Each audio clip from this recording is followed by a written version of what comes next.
వివిధ ప్రాంతాల నుంచి వచ్చిన రైతన్నలందరూ కూడా మనం పడతా ఉన్న బాధలు, మనం పడతా ఉన్న సమస్యలు ఏ రకంగా ఇవాళటికి దాదాపుగా 94 రోజులు అయినప్పటికీ కూడా వేలం మొదలై ఇవాళటికి కూడా కేవలం 20% కూడా కొనుగోలు చేయని పరిస్థితులు రాష్ట్రంలో కనిపిస్తూ ఉన్న నేపథ్యంలో మామూలుగా 100 రోజుల్లోనే ప్రక్రియ పూర్తి కావాల్సిన చోట అలాంటిది 94 రోజులు దాటినా కూడా ఇంతవరకు కేవలం 38 మిలియన్ కిలోలు మాత్రమే కొనుగోలు చేసి, అంటే దాదాపుగా పంటేమో పండిందేమో 232 మిలియన్ కిలోలు, కొనుగోలు చేసిందేమో 38 మిలియన్ కిలోలు, అంటే కేవలం 16.5% పండిన పంటలో మాత్రమే కొనుగోలు చేసిన పరిస్థితులు. ఇలాంటి పరిస్థితుల్లో నిజంగా 100 రోజుల్లో ప్రక్రియనే పూర్తి కావాల్సిన చోట 94 రోజులైనా కూడా కేవలం ఇంత తక్కువ పర్సంటేజ్ మాత్రమే కొనుగోలు చేసిన నేపథ్యంలో ఏ రకంగా రైతు బతకగలుగుతాడు, ఇంకా ఎన్ని రోజులు ఇది ప్రక్రియ సాగుతుంది? దాని అర్థం ఏమిటి అని అంటే గన మళ్ళా కర్ణాటకలో మళ్ళా సుబ్బాడన చెప్పినట్టు సెప్టెంబర్లో మళ్ళీ అక్కడ స్టార్ట్ అయినప్పుడు మళ్ళా సగం మంది ట్రేడర్లు న్యాచురల్గా అటువైపునకి మళ్ళీపోయే పరిస్థితి న్యాచురల్గా వస్తుంది. కాబట్టి అంతంత ఫుల్ స్టాప్ పెట్టే కార్యక్రమమే జరుగుతుంది. సో మన దగ్గర ఇంకా పంట కొనుగోలు చేసే కార్యక్రమం కూడా జరగని పరిస్థితి ఉంటుందన్న భయాందోళన మధ్య ఈరోజు మన గోడు వెలిపించుకుంటా ఉన్నాం. నిజంగా చంద్రబాబు నాయుడు గారు రివ్యూ మీటింగ్లు పెట్టి 200 ధర తగ్గకూడదు అని చెప్పి ఆయన చెప్తే, ఆయన చెప్పిన మరుసటి రోజే పొదిల్లో 179, టంగుటూరులో 184, కనిగిరిలో 184, కందుకూరులో 186, జంగారెడ్డిగూడెంలో 170, గోపాలపురంలో 170 ఈ రేట్లకు తగ్గిపోయి కొనుగోలు చేస్తూ ఉన్నారు అని అంటే సిండికేట్కి ఏ రకమైన బలం ఉంది అన్నదానికి నిదర్శనం ఇది. నిజంగా మొట్టమొదటిసారిగా అసలు టొబాకో బోర్డు ఎందుకు పెట్టినారు?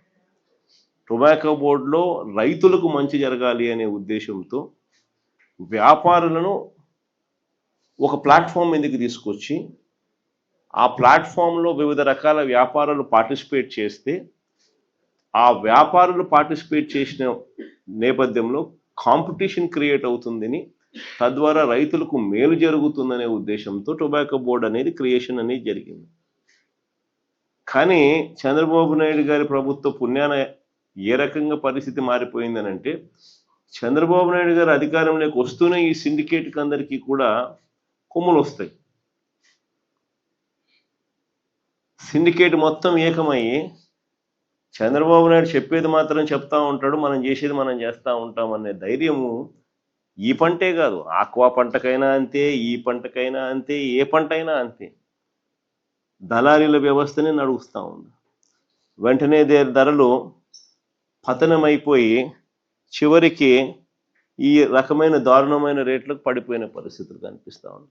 చివరికి ఇంకా రైతులు ఇంకా ఏదో ఒక రేటు కొనుక్కున్నాయా నాయన, మేము మమ్మల్ని బతికించండి స్వామి అనే పరిస్థితిలోకి రైతులు తెగ అమ్ముకునే పరిస్థితిలోకి వ్యవసాయం అంతా కూడా దిగజారిపోతా ఉన్న పరిస్థితులే కనిపిస్తూ ఉంది. ఇటువంటి పరిస్థితి రాకూడదు అనే ఉద్దేశంతోనే, ఇటువంటి పరిస్థితి ఉంది అనే ఉద్దేశంతోనే గతంలో మనం వచ్చినప్పుడు మార్క్ఫెడ్ను కూడా కాంపిటీషన్ మొట్టమొదటిసారిగా రాష్ట్రంలో ఎప్పుడు జరగని విధంగా మార్క్ఫెడ్ను ప్లాట్ఫామ్ మీదకి దింపినాం. ఎప్పుడైతే మార్క్ఫెడ్ను రాష్ట్ర ప్రభుత్వం ప్లాట్ఫామ్ మీదకి దింపి ఎప్పుడైతే కొనుగోళ్లలో పార్టిసిపేట్ చేసే కార్యక్రమం ఎప్పుడైతే రైతుల తరపున మార్క్ఫెడ్ రంగప్రవేశం చేసిందో అప్పుడు మార్కెట్లో కాంపిటీషన్ జెన్యూన్గా క్రియేట్ అయింది. ఆ రోజుల్లో మార్కెట్లో మనం ఆ రకమైన కాంపిటీషన్ క్రియేట్ చేయగలిగినాం కాబట్టి సిండికేట్ను, కార్టెల్ను బ్రేక్ చేసినాం. సిండికేట్, కార్టెల్ ఎప్పుడైతే బ్రేక్ అయిందో, గవర్నమెంట్ ఎప్పుడైతే సీరియస్గా తీసుకోవడం మొదలుపెట్టిందో అప్పుడు భయం మొదలయ్యి రేట్లు పెరిగినాయి. అసలు ఈరోజు చంద్రబాబు నాయుడు చెప్పిన తర్వాత కూడా రేట్లు ఇంత దారుణంగా పడిపోయిన తర్వాత కూడా పరిస్థితి ఏమిటి అని అంటే, 94 రోజులు అయిపోయినా కూడా కొనుగోలు చేసింది కేవలం పండిన పంటలో 16.5% మాత్రమే పంట కొనుగోలు చేసిన పరిస్థితులు ఒకవైపున ఉంటే, మరోవైపున పరిస్థితులు నో బిడ్లు, లో బిడ్స్, భారీగా బేలు రిజెక్ట్ చేయడము ఇవన్నీ కూడా కనిపిస్తా ఉన్నా కూడా ఇంతవరకు చంద్రబాబు నాయుడు గారి ప్రభుత్వము ఈ కంపెనీలు ఏదైతే ప్లాట్ఫామ్ మీదకి వచ్చి ఆక్షన్లో పార్టిసిపేట్ చేస్తూ ఉన్నారో వీళ్ళు మాట వినకపోయినా కూడా వీళ్ళ మీద ఎన్ని కేసులు పెట్టినారు? ఇంతవరకు కేసులు పెట్టింది లేదు. ఎన్ని లైసెన్సులు సస్పెండ్ చేసినారు? ఇంతవరకు లైసెన్సులు సస్పెండ్ చేసింది లేదు. ఎంతమందిని బ్లాక్ లిస్ట్ చేసినారు? ఇంతవరకు బ్లాక్ లిస్టులు చేసింది లేదు. ఏ రకమైన భయము పెట్టుకోకుండా, మార్కెట్ను రంగప్రవేశం చేయనీయకుండా మొత్తం అడ్డుకుంటే చంద్రబాబు నాయుడు గారు ఇక రైతులకు ఏ రకంగా లాభం జరుగుతుంది? రైతులకు లాభం జరగాలి అని అంటే రెండు జరగాలి. ఒకటి, మార్కెట్ రంగప్రవేశం చేసి గవర్నమెంట్ రైతుల తరపున నిలబడడానికి సీరియస్గా ఉంది అన్న మెసేజ్ పోవాలా. రెండోది, ఎవరైతే లైసెన్స్దారులు ఉన్నారో వాళ్ళందరికీ లైసెన్సులు ఎందుకు ఇచ్చినారు? వాళ్ళందరూ పలానా రేటుకు కొనుక్కుంటాము, ఇంత పంట మీరు వేయండి అని చెప్పి వాళ్ళు చెప్పిన నేపథ్యంలోనే రైతులందరూ కూడా పంట వేసినారు. ఇంత క్వాంటిటీ మేము కొనుక్కుంటాము, ఇంత క్వాంటిటీకి మీరు వేయండి అని వాళ్ళు చెప్తేనే కదా మనం పంట కూడా వేస్తాం. మరి వాళ్ళు చెప్పిన ఆ క్వాంటిటీ కొనుగోలు చేస్తామని చెప్పి అష్యూరెన్స్ ఇచ్చిన క్వాంటిటీ కూడా మనకు రైతులకు నష్టపోకుండా లాభం వచ్చే రేటుకు వాళ్ళు కొనుగోలు చేయాలి కదా. అది వాళ్ళ నైతిక బాధ్యత కదా. ఆ బాధ్యతను వాళ్ళు విస్మరించినప్పుడు ప్రభుత్వం చూస్తూ ఊరుకోదు. ఈ రకంగా సిండికేట్ ఫామ్ అయితే ప్రభుత్వం ఒప్పుకోదు, ఈ రకంగా సిండికేట్ ఫామ్ అయితే ప్రభుత్వం చూస్తూ ఊరుకోదు అన్న సంకేతం ఎప్పుడైతే ఇవ్వగలుగుతామో అప్పుడే ఇది బ్రేక్ అవుతుంది. అప్పుడే ఈ సిండికేట్ వ్యవస్థ అనేది బ్రేక్ అవుతుంది. అప్పుడే రైతులకు అన్నది న్యాయం జరుగుతుంది.